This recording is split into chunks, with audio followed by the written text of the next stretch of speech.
of this. This is our July 2017 annual community webinar, and we are so delighted to welcome onto the broadcast a longtime dear friend, Ted Lyddon-Hatten. Ted is beaming into us from Des Moines, Iowa, and he's going to talk to us about his work as a theologian, as an artist, as a theologian tonight. Ted is, in fact, my very favorite artist theologian. His work is elegant, it's compelling, it's theologically rich, it's aesthetically vibrant. It's actually amazing as craft, and he's curated a bunch of images to show us of about a half a dozen installations that he's done around the country. What you won't see tonight are some of the installations he's done right here in Oakview. Ted was with us a few years ago and pulled out the myrrh and did a beautiful myrrh painting right on our patio table, which stayed there for about 6 months until the rainy season. Ted is really a master of many different media, but the medium he is becoming, I think, best known for is his ephemeral art. That is art that's done in situ, that stays up for in a certain place, for a certain time, for a certain purpose. But before we get to Ted's art, let's talk about Ted as a person, as a disciple, as a pastor, as well as an artist. So welcome, Ted. Great to have you on the show tonight. I'm wondering if you can go into the files and recall when and how we met. Yeah, I remember that very well. I actually met you through your work when I was a student in seminary.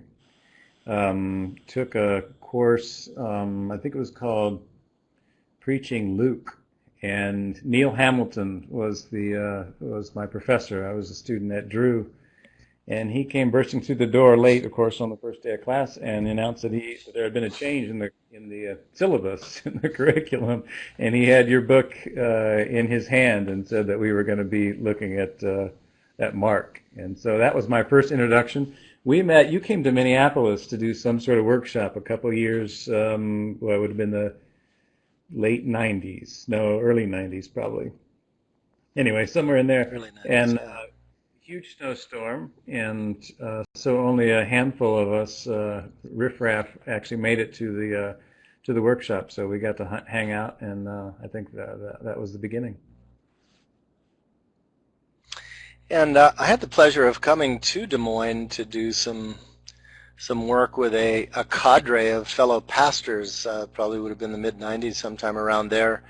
And at that time was immediately struck by Ted's grasp of things, both scriptural and theological and cultural and political. I did not know at the time that I was dealing also with a world-class artist who has been slowly and steadily perfecting his craft and becoming more and more known, particularly since he's now on the web and social media. We're very happy to report, after many years of cajoling him to make his work more accessible. Again, well, the focus of this webinar is Ted's art, but a little bit more about you, Ted. So you are a United Methodist pastor in Des Moines. Well, first of all, I think you grew up right in that area, right? You're a homeboy.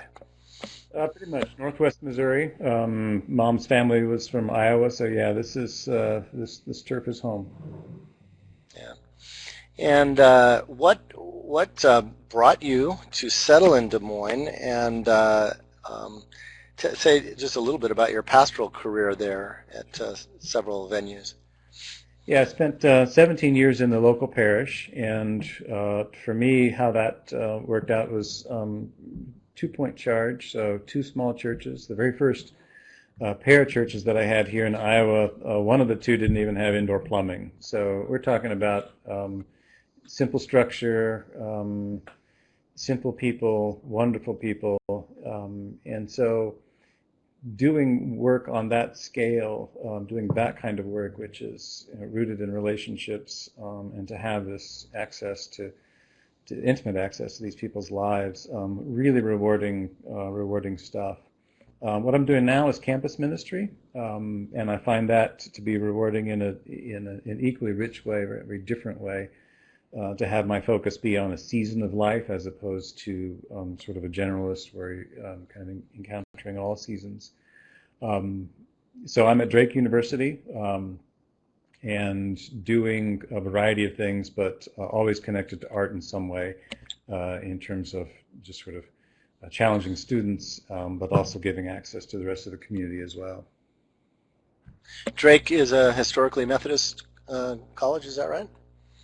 No, it's not. In fact, it no longer has any connection with a belief system or a church, faith community.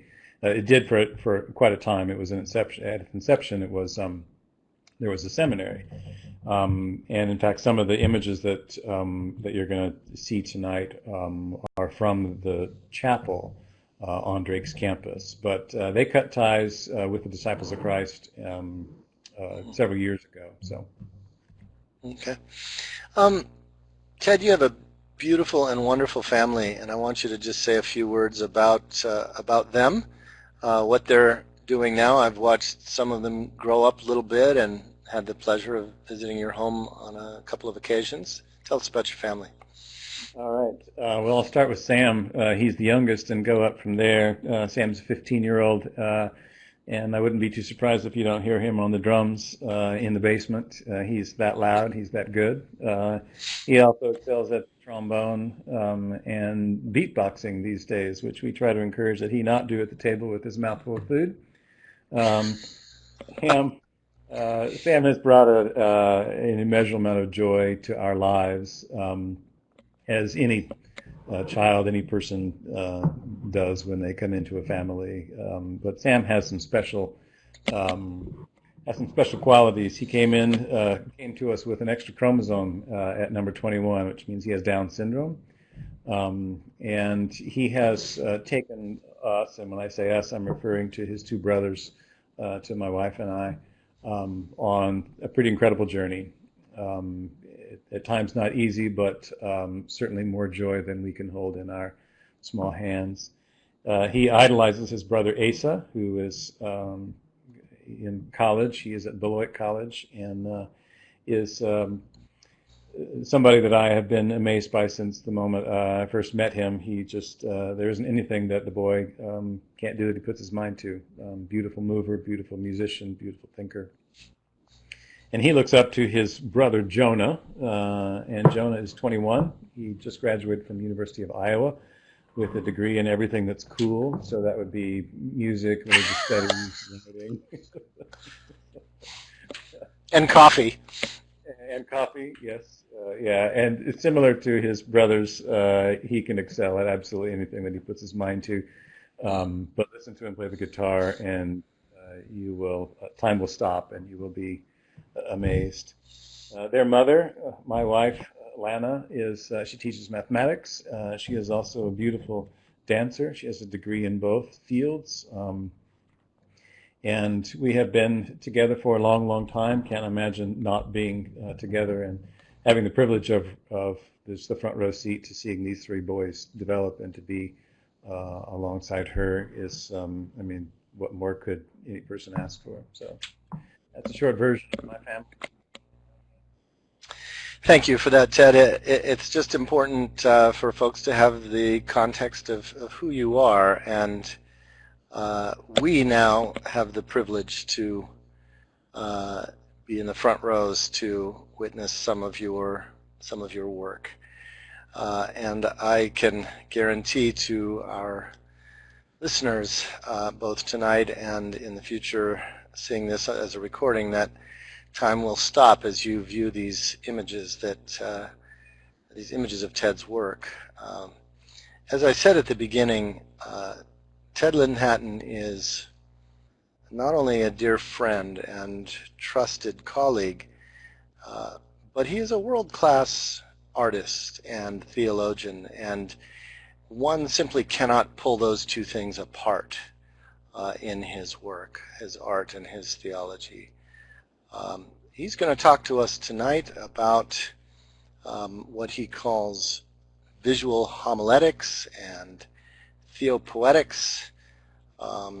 He is a pioneer in this field. As you view his work, you'll see the influence of people as diverse as Annie Dillard to Georgia O'Keeffe to Andy Goldsworthy, all who have been inspiring to Ted. And we're so grateful at last to have this opportunity to feature Ted's work, which is a gift to the culture and a gift to the church. And without further ado, I want to turn it over to Ted, who's curated a beautiful collection of his work. And so, Ted, take it away. Start in talking to us about your vision of visual homiletics. Yeah, well, visual homiletics is a phrase, a term that I use to help me understand what I'm doing. As a theologian, as somebody who went to seminary, who preaches on a regular basis, homiletics, as I understand it, is a part of the discourse of the church. It is the point when a faith community comes together and the preacher is tasked with bringing the text into the room. And so that might be through words, it might be through dance, but the idea of taking a text that the community regards as sacred and then and bringing it into the room, which is an act of interpretation. So what I'm doing with visual homiletics is I'm using that same approach as if I were preaching a sermon with words, but I'm relying more heavily on the visual experience. So I think the best way to really see this particular type of work is to have a clear understanding of what the context is. What I mean by that is that it has to be a faith community that is gathered, and that faith community holds some text collectively, some text apart from other texts. I might have the same approach when I'm doing some work that I'll show you later that are aimed at the university, but they come together in a different way. The context is different, and so the process and the results the process is the same, but the result I think is going to be.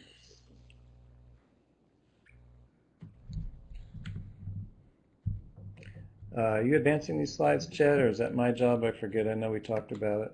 Yeah. Why don't you go ahead and just down at the bottom left-hand corner, the right-hand arrow. There you go. So, yeah, I think the pictures will help you understand a little bit what I mean by this, because this is an example of it. So, Marquand Chapel is the image that you see there. That's on the campus of Yale Divinity School. And so working with Maggie Dawn, who is the dean of the chapel there, you can see her in the lower left-hand corner, was in residence there for a week, and so took this text, the Isaiah 6, 1-8 text, and worked with that in the same way that I would as if I were preaching with words, but I'm using the visual experience. And you can see the text there at the bottom that in year that King Uzziah died, I saw the Lord sitting on a throne high and lofty, and the hem of the robe filled the temple. So when I'm approaching something like this, I sit with the images for a while, and that notion of scale that is really being hit just in that one verse, that the temple, this enormous structure, is filled with the hem of a robe. So the bottom of the bottom, the edge of the edge. So Marquand Chapel, which is a beautiful space, but would be dwarfed in comparison to the temple. So what I've thrown here on the floor is a thread, a piece of lint from thread, and you see that trailing down from the chancel. You see in that chancel there's kind of some lights emerging, and I'll give you a sense of what that looks like. So this is actually from the chancel looking out. And so this painting, you can see the orange kind of crumbs that are, it's gum resin is what it is, it's myrrh, sprinkled on the surface of this painting of the earth. And what I've done here, that throughout the week, I had a large bowl of myrrh in the narthex, in the entryway, and I invited students, invited people of the community, faculty, staff, to bring a handful of that myrrh and to place it somewhere on this planet that they knew was waiting for wholeness to be restored. Myrrh is a material that I use frequently, and it falls in that criteria for me that the materials that I use need to have an interesting story. They need to bring a layer, or in the case of myrrh, several layers of meaning. But they also need to be a delight to work with. There is the impression, sometimes a stereotype of a visual artist is this, romantic version where it's transcendence every day and it's magic all the time. And similar to any other discipline, there are moments of that, but it really is a lot of drudgery. It's a lot of repetition. It's just a lot of hours. And so if I'm going to put in a lot of hours with the material, I want it to be a source of delight to work with. So myrrh has a wonderful, wonderful smell. It's got a great texture. So the reason why I've invited the community to use it in this particular way, to bring it to a place to deposit it on this map of the world where they knew wholeness was waiting to be restored. Myrrh is secreted by the dindin tree when it is wounded, and the function of the material at that point is to restore wholeness to the tree. So what the myrrh does is it hardens and staunches the wound. So I'm using that material here as a combination, both this notion of restoration of wholeness that the Yale community was seeking, as all college campuses were and are, particularly around issues of race, to use that material as a way to, as an entree into talking about where are those places that need to be restored, where wholeness is not in play. So I'm also using coffee grounds and liquefaction in this piece. And the coffee grounds are grounds that are from the coffee shop there at the community school. And so I dried those and used that. That would be the dark brown. And then the medium burnt orange is the myrrh. And then the highlights you'll see there is liquefaction. But I'll say a little bit more about liquefaction shortly. So this is a loose thread from the hem of the garment. It appears as if it's two threads that are kind of writhing together and sort of entangled. But when you pull back a little bit, you can see that it's actually one thread that has come apart and is winding together as two, or depending on your point of view, if you're coming from the other from the angle, there's two threads that eventually figure out a way to be one. That passage from Isaiah also includes, so the scale of the hem filling the temple is then followed by this notion that the temple is experiencing an earthquake, that the foundation is shaking, and Isaiah is filled with terror as seraphim are flying around, and they have 6 wings, says the text. There's another place in Scripture where seraphim are referred to as having as being covered with eyes. So this is a feather that I did on the floor of the chapel, and it's made with liquefaction, which is a very, very fine sand, a kind of a silt, and then myrrh and coffee grounds, and I'll give you a close-up version. There you go. So the iris there is the coffee grounds, that dark part. The catchlight is with sand. Myrrh there in the middle of the eye, or around the eye, and then the gray is liquefaction. So liquefaction, this actually comes to me, sent to me by a good friend, Pete Magendie, a wonderful artist who lives in Christchurch, New Zealand. And what happens is that solid ground in a place like New Zealand experiencing an earthquake becomes liquefied. And this fine silt has all the properties of liquid. It flows like liquid, it floods like liquid, is cool to the touch. And so that's what I'm using, connected directly to this notion of earthquake in the text and the foundation, that which you stood upon and you rested on and you didn't have to question, suddenly becomes liquid.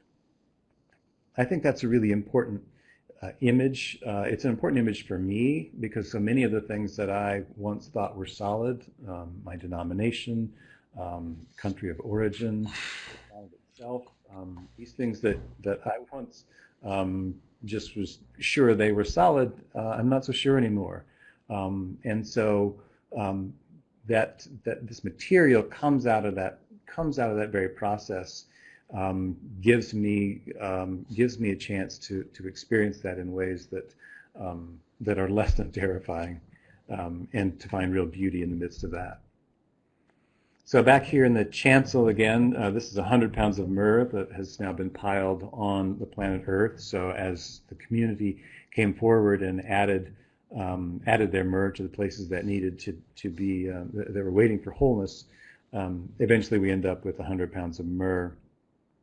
That, by the way, is the amount that Nicodemus is reported to have brought in the Gospel of John to anoint the body of Jesus. So when I do pieces like this, they are constructed over a couple of days usually, but the deconstruction is as important for me as the construction, and it happens in the best case scenarios. It happens in the context of worship. So the community gathers, they hear the story, and then at the end they deconstruct this image and harvest the beauty. So the invitation is to take some of this myrrh home with them. So you can see there, that's the seraphim feather of liquefaction. Ted, let me jump in before you move on to another project. Let me just jump in and ask a couple of things. This feather, of course, is so elegant. Can you talk about the instruments you use in constructing these paintings? The elegant attention to detail. Are you using combs? Are you using brushes? Are you only using your hand? I want to talk a little bit about that. There are several artists who are on this webinar tonight, and so I know they're aching to ask those kinds of questions. Well, my hands are probably my favorite tool, mostly because I won't set them down and wonder where I put them. A lot of the work that I do, like this, certainly in the part, is with just using my hands and my fingers, and a good surface is really important. But really just anything that is handy. I do have some small paint brushes that I use from time to time. And with that feather, I think it was a tool that I picked up in the drywall section of the hardware store. The hardware store is where I get most of my tools. But to be honest with you, I don't really know. This was the first time that I'd worked with liquefaction on this scale, and so I just tossed in a bunch of the tools that I thought might work, and then I just learned as I was working with it.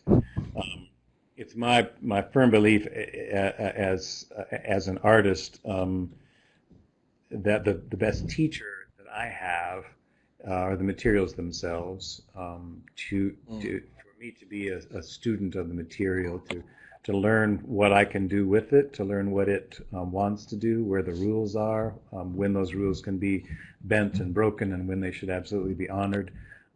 So for me, the tools kind of come as a response to the dialogue with the materials. What can we do here, and then how can I make that happen? And of course, the materials themselves have a history, as you've outlined in the case of the liquefaction, coming all the way from New Zealand, Aotearoa.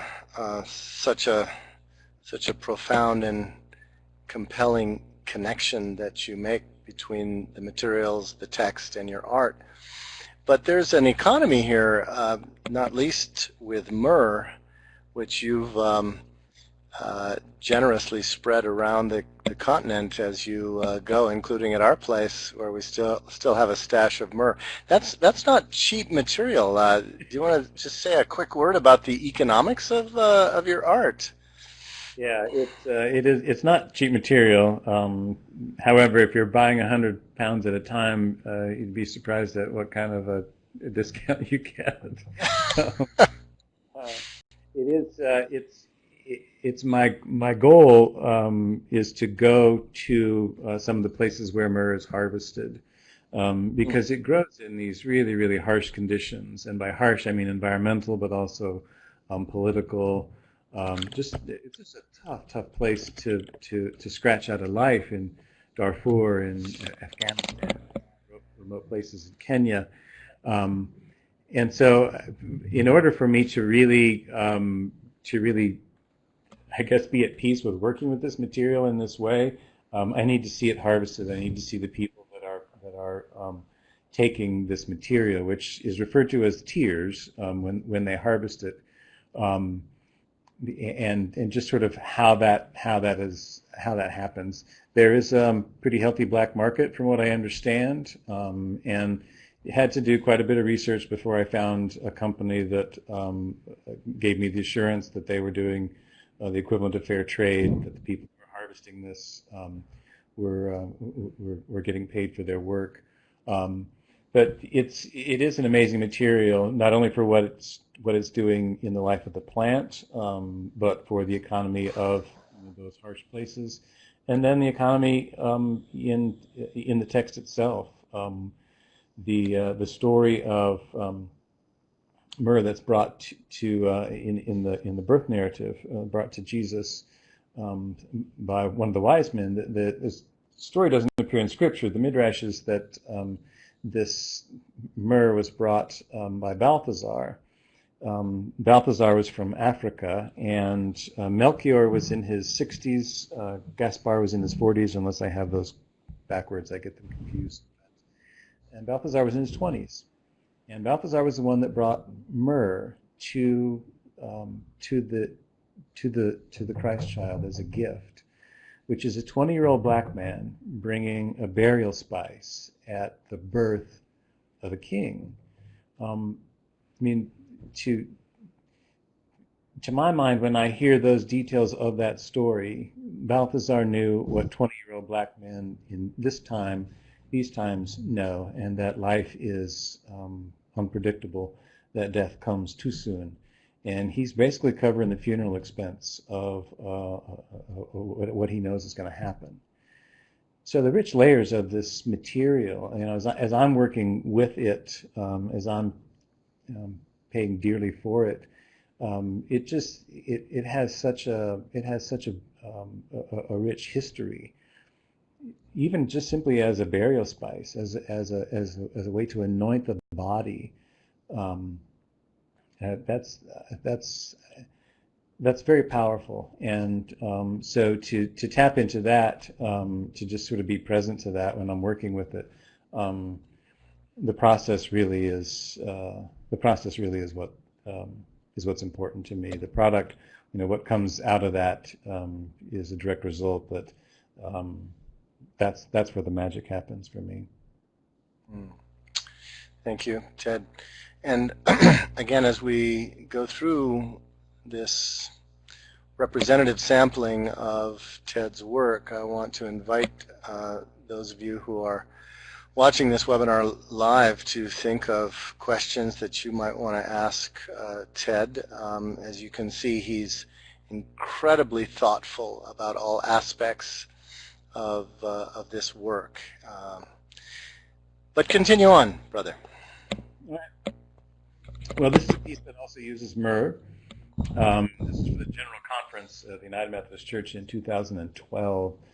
That's the big dance for the UMC. It meets once every 4 years, and out of that conference comes the official voice of the Methodist Church.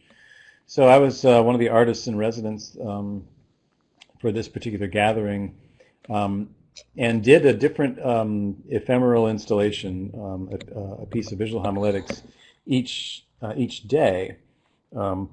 I think we had like 10 huge worship services, one each night for this 10-day conference. So this particular piece is from the memorial service, and the butterfly is something that we often traipse out in Christian iconography about resurrection, the whole caterpillar butterfly kind of transformation, which is, beautiful and quite appropriate for elementary school kids. But wondering what else is there. Wondering what else is there for us, for the disciples that are on down the road a little bit. So this butterfly that I have here is its scientific name is Polygonia interrogationis, and if I've botched that, I'll apologize only to the butterfly because, its common name is the question mark, and the reason why it has that is that if the wings were folded up under the hind wing, you would see a little metal mark, a shiny silver question mark, and it has a cousin that's called the comma. You can guess what that shape is. But what I love about this butterfly, we have them here in Iowa, and this is a butterfly that overwinters here. So what this thing does is it crawls under a piece of bark on a tree and waits out the winter. Well, if you've ever been to Iowa in the wintertime, there are days where we regularly are told don't go outside because you will die, similar to the warnings that they gave today because of the heat. So for me, this kind of resurrection, this is a butterfly, as fragile a creature as can be, that is wading through the death of sub-zero temperatures in Iowa, and then to emerge. But you can see from that butterfly that I have, the wing is broken. So what happens when this resurrection narrative that we have known since elementary school, since that metamorphosis of caterpillar to butterfly, what happens when that's broken? What happens in those moments? And so the words that I have written there, it really kind of sums it up, that brokenness in its many forms gives birth to some of life's more important questions. Why? Where were you? And what's next? And so for me, that reveals the sacramental nature of brokenness. That brokenness is a reliable opportunity to encounter the divine. Trauma and ecstasy can be found from the same source. The earthenware jars they brought broke when they hit the ground. Myrrh scattered at their feet. Mary Magdalene, Mary, and Salome were traumatized by ecstasy, just as the sun broke over the horizon. You can see that the dark brown patches in the wings, that's made with mustard seed, a brown mustard seed, and those are the continents. You can see Africa there on the left side, and that fracture goes right up through the Red Sea, right through the Holy Land. The conference had something to do with transform the world, so I used the image of the world in each of the pieces. This was from the same gathering, and we were doing storm crossing for the worship service, and so it was a 2-day. We used 2 of Mark's storm crossing narratives, and so the first day I had a map of the world in blue sand with a small hurricane storm, and then it grew over the course of these 2 days. Eventually, the storm would engulf the entire planet. You can see broken glass, shards of glass, and the paper there is shredded Bible, the King James Version, and the Book of Discipline, which is the official book for United Methodists. So as we're doing the storm crossing, as we're in worship, hearing about the winds that are blowing against the disciples, this group of disciples, these United Methodists, are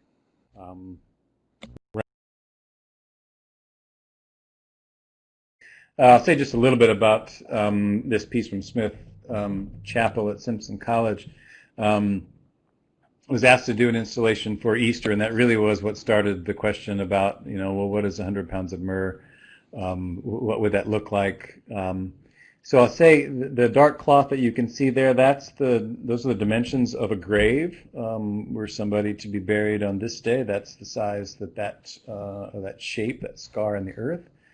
And the image above that is where 4 pieces of glass come together, and there is that sort of looks like the center of a neuron with an opening. That opening is the size of the birth canal, fully dilated. So what you'll see there in the bottom picture on the right side is that neuron with that birth canal opening. 40 jars of myrrh are supporting that single bowl of myrrh on the right side, and then 2 other bowls flank that. And then some mirror neurons are kind of flashing throughout on the floor there, which you can kind of see. That was a communion wafer with an encaustic. Don't go too fast, Ted. These are beautiful images. All right. We got time. Don't worry. I wasn't sure how long my screen had frozen up there. How about if you just You were out for a minute, but this is a beautiful thing. Say something about this. What is encaustic? Encaustic is an ancient form of an ancient medium where beeswax and a little bit of damar resin are heated to about 190, 200, almost 200 degrees, and then pigment is added. And so it's a form of painting. So what I've done here is taken encaustic and painted over a communion wafer. So that painting there, the continent of Africa, would fit rather neatly on the tip of your tongue. Why do you so often use images of the earth? It's clearly recurring. Yeah, that's a good question. I think it's a way for me to look at the whole, and by it I mean who we are and where we are. It's a way for me to think about the responsibility that we have in that. What I mean by that is that this communion wafer, this thing is so small and so fragile. And I think that we have that same responsibility with the earth. It's a source of beauty for us, and so that desire that we have to protect it, to hang on to it, but that requires careful attention. We have to notice. We have to look, and so I think for me that's just sort of the source. That's a way for me to talk about all of us and all of these systems that are entangled in ways that are deeper than certainly than we know now. Thank you. Carry on. I was a conference artist for the United Methodists in Iowa for 22 years, and this is my last year with them. These images that you're about to see. Offering up a ritual act of forgiveness, that if they know of someone that they need to forgive, or someone, some place where that restoration is waiting to be offered up, 490 little flashlights that look like candles, 70 times 7 in those 2 bowls. The baptismal font is straddling the threshold there. That's made out of stoneware. It's got a huge fracture up the foot, which I just adore, but that's for another time. So the theme for this conference was from Matthew, therefore go make disciples of the nations, shortened to therefore go. And so what I created here in this huge conference center, my task is to try to unpack the theme visually. So to take this notion of therefore go and to somehow offer up an experience for people to enter into. So to take a flashlight, to take a little candle from the baptismal font that is straddling that threshold, that is both in and out, to bring it to this painting of the earth, and to put that wherever forgiveness needs to be offered, to place that wherever restoration is waiting to happen. It's kind of difficult in this photograph, but there's a thick shard of glass that straddles that fracture down the middle of the earth, and then there's a communion chalice sitting on top of it. What I'm playing with here is scale. How much grace do we need as a church? How much grace do we need as an individual? How much grace do we have to offer one another? Exactly what does it take? So the first piece that I did for this group was a dove that had a 54-foot wingspan. And so the work that I'm doing here with this piece is more like a couple of inches. And so you can see this is a close-up of that communion chalice that is inch by inch and 3/4. That at the crossing of fragment and fracture, the crux, the Holy Spirit with her fondness for brokenness, hovers over the cleft earth. This is a shot up through that cleft, that fracture. You can see the chalice there and the fishing netting there at the bottom. Here's that dove that I was telling you about, this 54-foot wingspan. You'll see here where the brood patch would be for the dove in the center are the sacraments for the United Methodist Church, Eucharist and baptism. One of the things that I'm doing in this, as what I try to do as in my role as conference artist, is to say the things that needed to be said, which isn't, of course, always what I wanted to say. The way that I would come about that, or what I would pay attention to rather, is to notice the things that were not being said.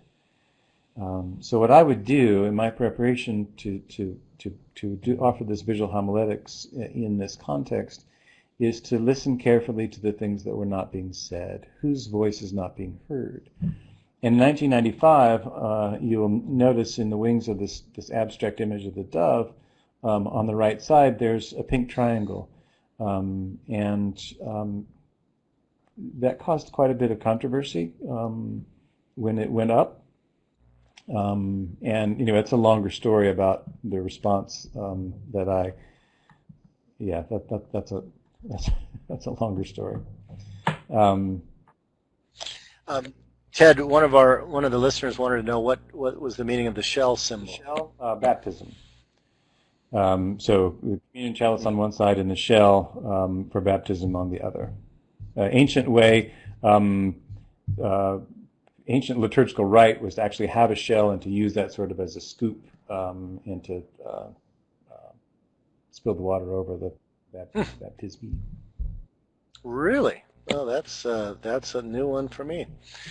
So, what about these little vials here? So these vials the idea was that I would toss these little messages, micro paintings into the baptismal font. And so at the end of these 4 days, there would be 6 of these little messages floating. But sometimes my work is well received, and sometimes my work is not. I've had it vandalized. I've had it torn down.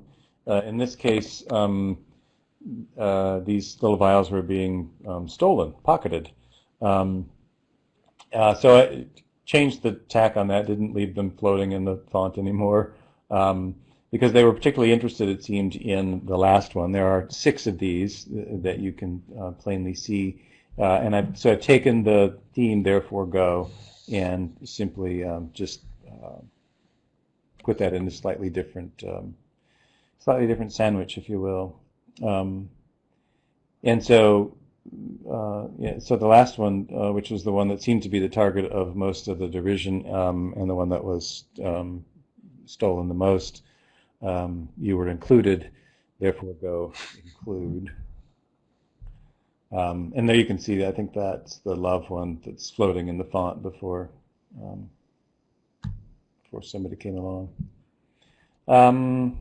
So this is another piece, visual homiletics. Genesis 1 is the text. I only have a few photos of this one, but pretty easy. Marcia McPhee was the person I was working with. It gives you a sense of the scale there. It's about 6-7 feet in diameter. I think about an hour and 45 minutes, 2 hours maybe. So you can see it's a little rough there on the inside, but that's myrrh, coffee, and sand. Several ritual artists have gathered at the school to just have conversations about what it is that we do. And so this was kind of an outgrowth of that. So I'm going to move to the ephemeral stuff. Jed, unless you want to... Before we... yeah, I want to interject a question that comes from one of our artists on the webinar, Robert Valiente Neighbors, who we've worked with also at Art of Artemis Institute, as we've worked with you in the past. And Robert asks, wonders, do you visit sites, or do you have access to sites before you do an installation? To what extent do you have it all planned out, or is it more inductive when you come on site? Do you want to just talk for a minute about how you approach a site for an ephemeral installation? Yeah, that's a great question. It varies. There are some times where it's just not practical for me to visit. And so, like Yale, for example, when I had some sketches, had been sort of sitting with the text and working with the text, but didn't have everything mapped out. And I do that on purpose. If the work for me finishes where it starts, in other words, if in my initial process of design, if it ends up being just like that, it's usually pretty lifeless. And so the design process for me is to kind of get into that place, into that presence, that liminal space, and then the dance begins. Then the piece takes on a life and energy. And if I'm doing my job well, and this is true both with preaching with words, but also with this kind of work. If I'm doing my work well, then I just get out of the way. The piece sort of comes through, and then I sit back and make sense of it along with everybody else. So I really rely quite a bit on the moment, on the context, on the texture of the floor, just sort of what I can and can't get away with, both in the literal sense, but then also Basilides says, no, you can't put this down on the floor. So you kind of have to go with it differently from there. So it really boils down to something that's not very glamorous at all, and that's problem solving. To be open to the limitations that are coming, and then to either work around them or break them or dance with them. Limitations for me are not, they're an essential part of the creative process. If you don't have boundaries, if you don't have limitations of some sort, then you're just eccentric. You're just doing whatever the hell you want, and it's not rooted within the context that we all share. Not to put anything, not to put eccentrics down, because I think they're really, really important. But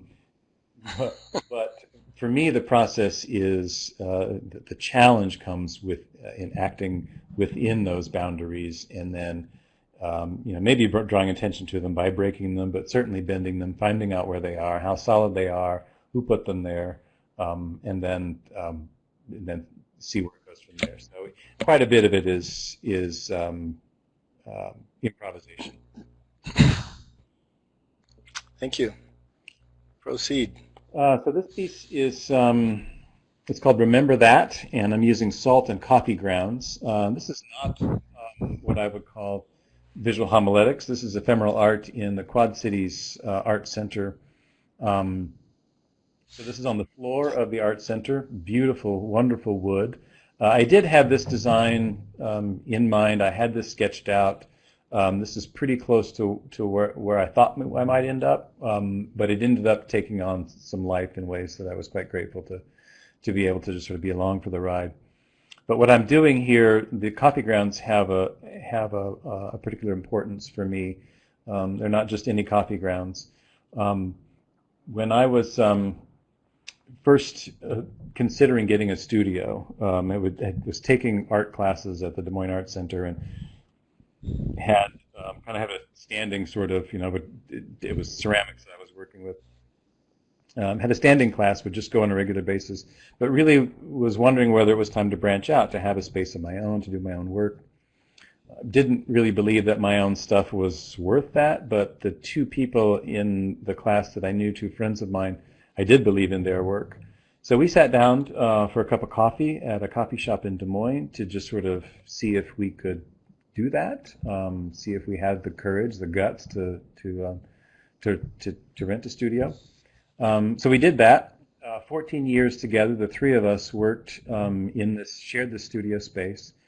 And there's an intimacy that comes when artists are working next to each other that's really difficult to describe. If you've had it, you know what I'm talking about. If you don't, you'll just have to take my word for it. Because it's different than a marriage partnership. It's much different than roommate. To see one another, to be a part of each other's process, it's humbling to be in that space. Well, one of my studio mates contracted cancer, and she needed to move to further her treatment and really to be with her family in order to do her dying. And so the three of us went to the same coffee shop where we had our coffee to launch the studio to say our goodbyes. And so she always drank espresso, and I asked the proprietor of the coffee shop if I could have the espresso grounds from our conversation. So that's what you're seeing here. These are the grounds, the last tangible connection that I have to her and to that conversation. It's called Remember That. And salt, as you probably know, I think I flashed it up there on a graphic, is essential in the body chemistry to the formation of memories. So that's a piece for Andrea and for Lori and for our time together. And cleanup takes about 10 minutes with a broom, not hard. So this is that's beautiful. Kinsler Institute. It's cracked corn and thistle and some sand. And I love this photograph. I love this bird, California scrub jays. You can see they're listening very intently to what's going on at the institute. And cracked corn is the yellow. That's a great horned owl made out of thistle. That's perched on the tree there. And my favorite turn of events here is a California scrub jay who is eating a great horned owl. They don't usually get the opportunity to do that. So. Before we leave that, just go back for a minute, Ted. Those of us who were part of the Kinsler Institute a couple of years ago had the opportunity not only to watch Ted work out on one of the tables outside of the plenary room, working with this material, but then to watch it over the course of the 5 days be slowly eaten by the birds, which I believe was very much a part of this installation, Ted.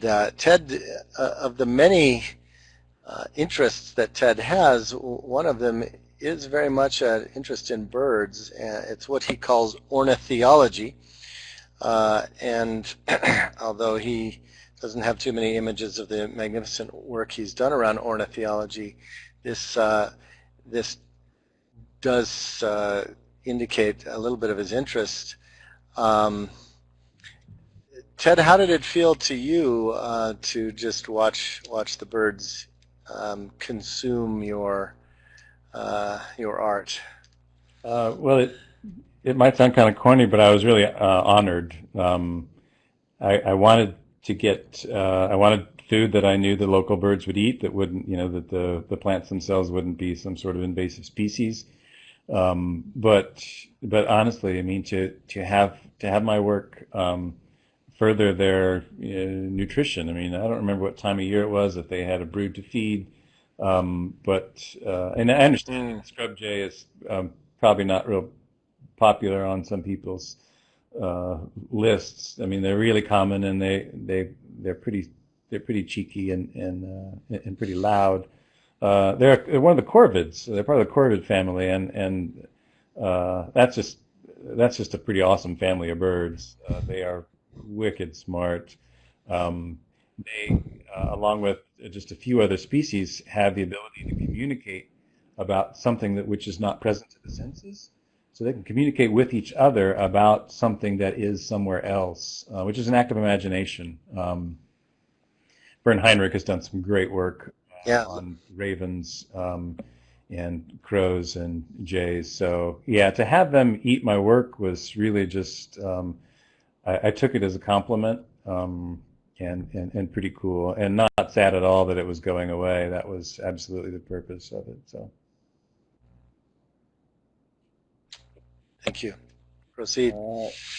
So this is a really good, a better answer rather to the question about do I have things planned out or not. This is a piece that I did over the course of a week in Scott Chapel at Drake University, and I did it while a group of Tibetan monks, they were doing a piece of sand painting in the library on the other side of campus. And their design, this was their compassion tour, and so this was the design was something that's handed down. They don't have the opportunity to take liberties with it. It's really important that the design have that integrity of what it's been before. And so I'm kind of playing off of that in a contrast and intentionally not having any sort of design in mind, simply going to respond to what was going on, both in the space, but then also with the notion of compassion. So the skylight in Scott Chapel is a heptagon, so that was the first thing that I did, was to draw this seven-sided shape. The triangles are coffee grounds, and same coffee grounds that I used in the Remember That piece, Quad Cities. And then the white part is sand.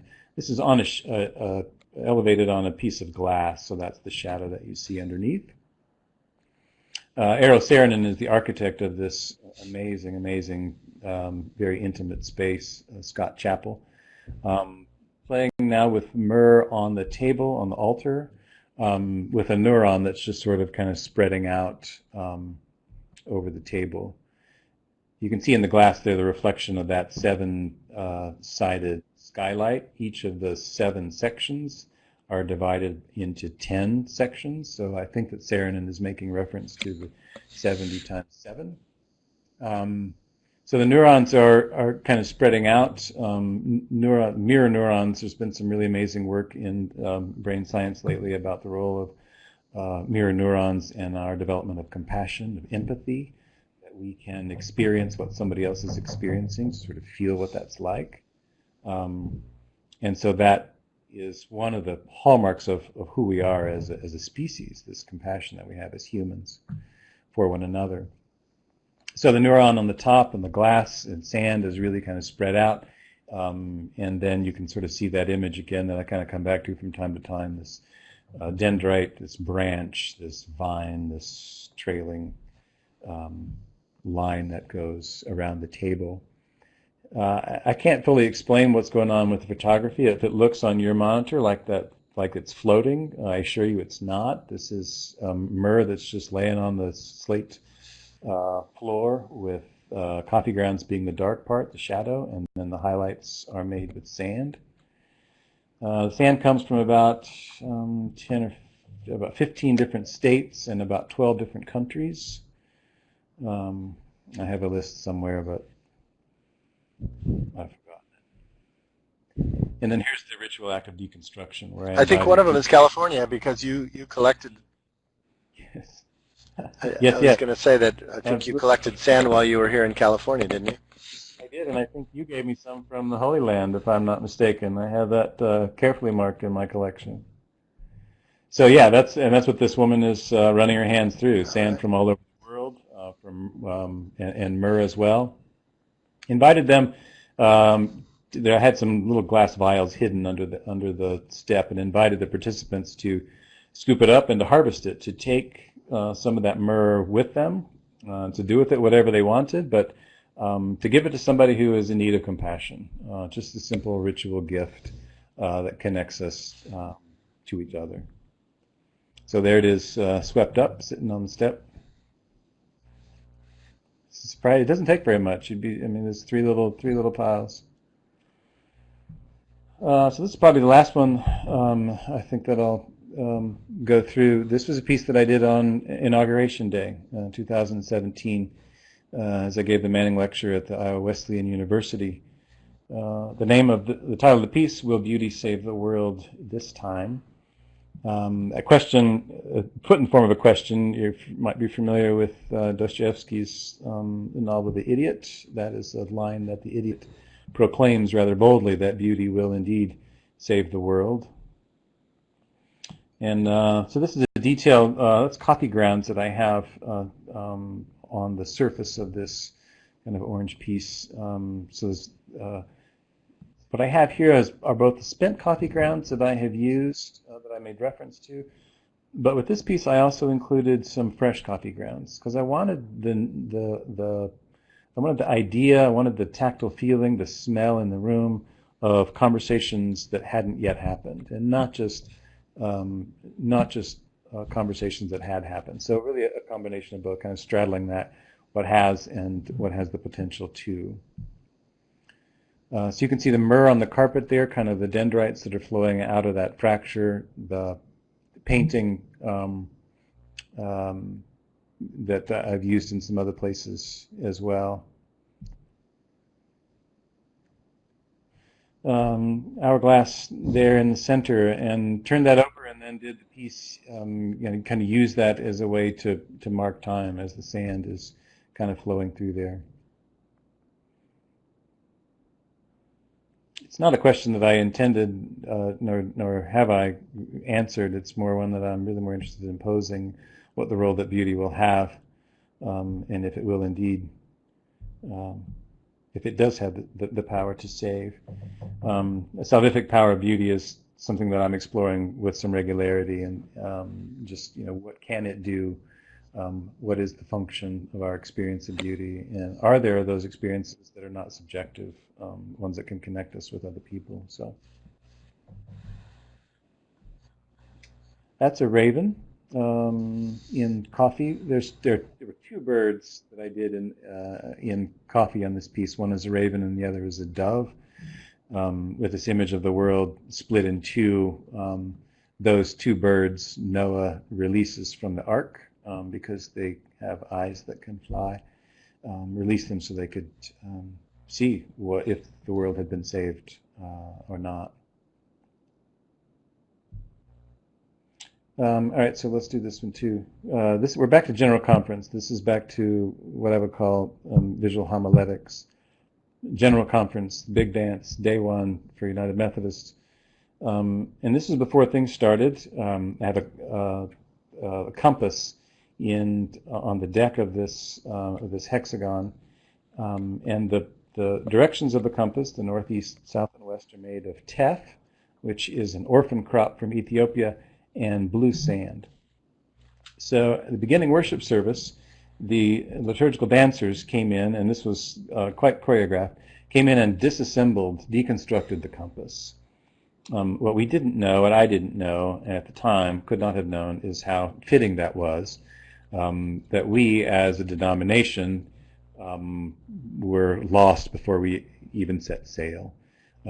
This particular gathering was really, really painful in a number of ways, not least of which the words that were uttered about gays and lesbians, the LGBTQ community. It was really quite startling and heartbreaking.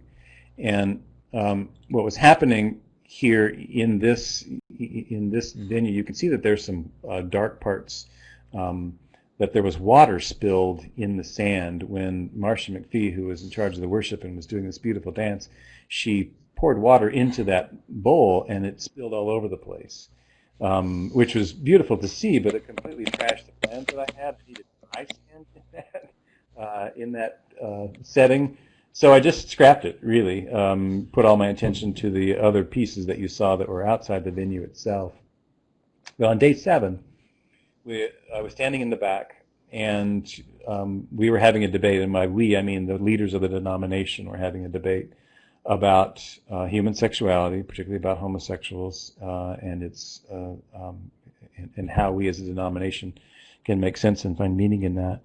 And there were some words that were being offered, translated into English. I don't know what the native tongue was of the person that was speaking, but the person who was doing the translating had to pause and to distance themselves from the words that were coming out of their mouth. In other words, the person had to say, I had to apologize and say, "I'm sorry, these are not my words. I'm just the translator." That's how painful and hurtful the language was. And so I'm standing in the back listening to this and weeping for my sisters and brothers.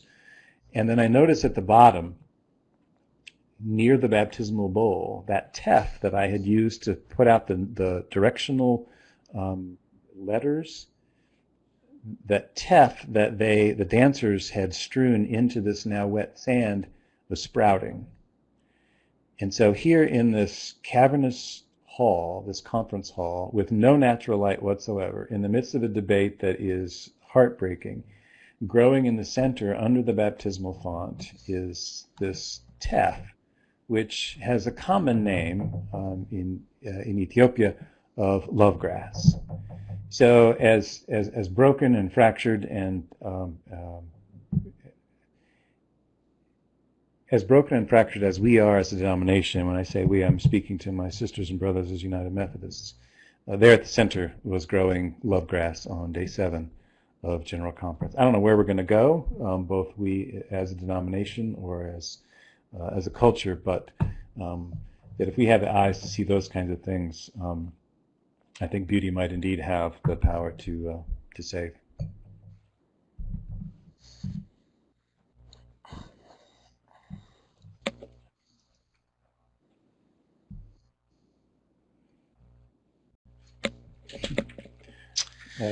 This piece was Ted, I did in New Zealand, and it lasted about 10 you. minutes before a 5-year-old, 6-year-old girl. I want you all to down the middle of it.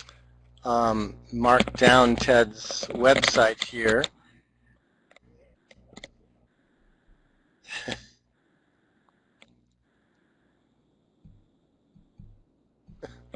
I want you all to make sure and jot down this website where you can see more of Ted's work and some of his reflections on that work.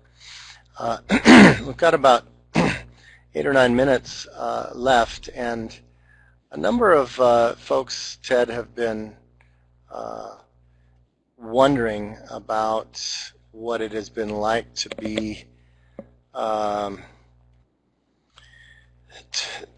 to be the prophet not honored in his own land as conference artist. 22 years you did this in your annual conference with a wide range of reactions to your art.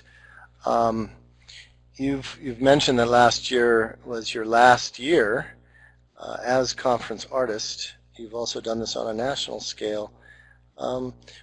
What can you say to us as an artist, prophet, pastor, about your own struggle to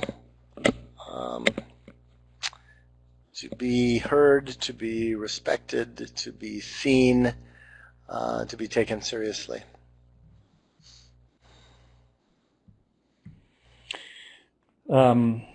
Yeah, that's a good question, an important question, and one that I'll do my best to answer well, because it's not been easy. But I don't believe that my task is any more difficult than any other person who dares to preach the gospel. That to Neil Hamilton, in fact, was the one who taught us that your first task is to love the people, and then preach the gospel, tell them the truth. And so to do that is a tremendous risk. You have to have trust. You have to have trust that the listener is trusting you, and as a speaker, as a preacher, I have to trust that the listener is open. And when those things can happen, then then the stage is set for that kind of deep listening, the listening that is an expression of love, the listening that draws one another out to speech, to speak the truth. So my first attempts, what I realized as I included that pink triangle in that first piece, was that there were people that were paying very close attention. And I needed to honor that by giving them something else to see, by working in layers, that the deeper you dig into my work, hopefully you will find something there. But like I said earlier, my role, I do engage in prophetic speech, but I will distance myself emphatically from being a prophet. I don't think that I am. First of all, that's for the community to decide. It's not for an individual. So anybody that says they're a prophet is immediately disqualified from the job. But I also know how they end up. They don't have friends. They usually die. Anybody who would want to be a prophet needs to, I would suggest therapy. It's not an easy go, and the resistance comes from some very surprising places, but also some not. To engage in the task of saying what needs to be said, and by paying attention to what's not being said, you're going to anger the people who have a vested interest in controlling what's said. So that's going to come with the territory, and that resistance can take any number of forms. But it's I will say it's kind of a lonely place. It's not a place to gravitate toward or to move towards if that's not an issue, because I'm an introvert. My personality is such that I tend to operate from the edge, a bit of a myrrh, as Mako Fujimura has pointed out. Kind of lurk on the side, lurk on the edge, and from there, that vantage point is valuable. I can see things that maybe others can't. But to have my work stolen, to have it vandalized, to have it torn down, it comes with it, but it also comes, I think every other preacher has had their work discounted in some way like that. It's larger, and it hurts in a different way, but for the gentleman who tore my work down, I was actually grateful because he was taking it seriously. He understood that this kind of speech had power. And so I can't complain about that. I would rather have my work vandalized than ignored, if I had to choose.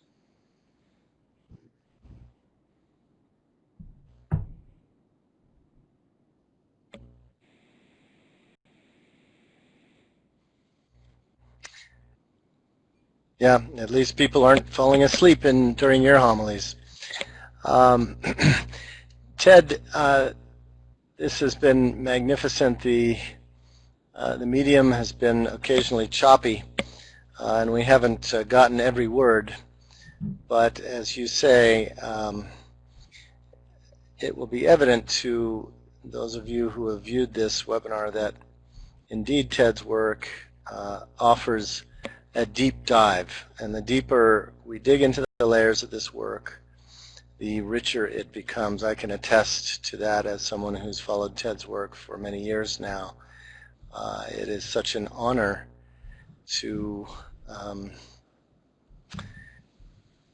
be a colleague and a friend to this man, to this artist, to this visionary, and to this child of the church who insists on staying in conversation with his tradition of faith in season and out. And that's one of the things that I appreciate most about you, Ted. You should know that, as our chat box indicates, there's at least one person that's already from your area that is wanting you to come back to annual conference.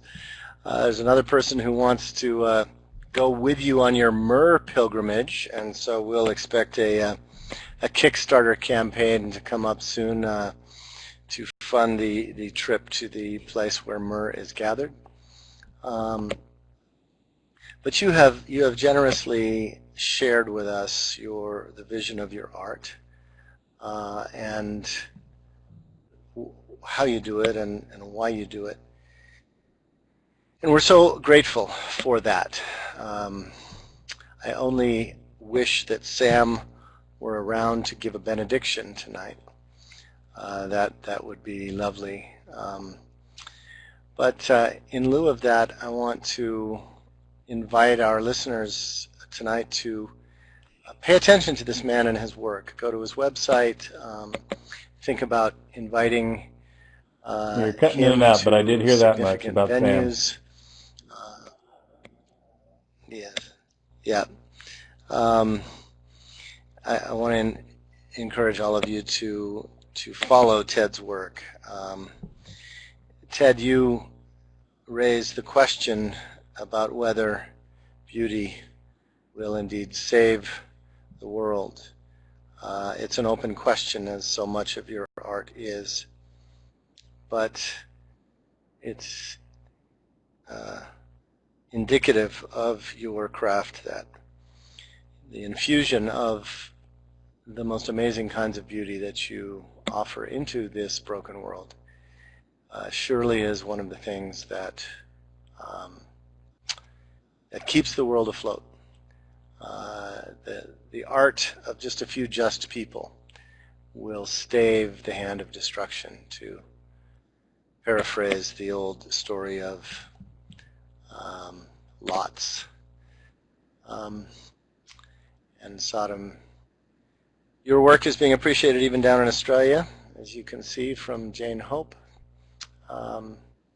So many people are beaming in their thanks, and we will just let well, this it's great to be chat here, Jed. Really appreciate the opportunity. So fabulous run to so that you can be here. know how much your work is appreciated.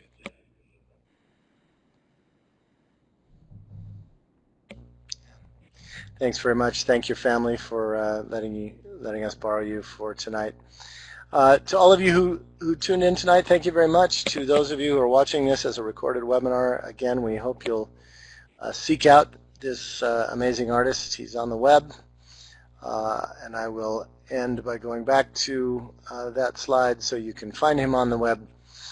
Thank you all for listening, and we will see you in about 3 months when we have our fall quarterly webinar. Thanks for tuning into the BCM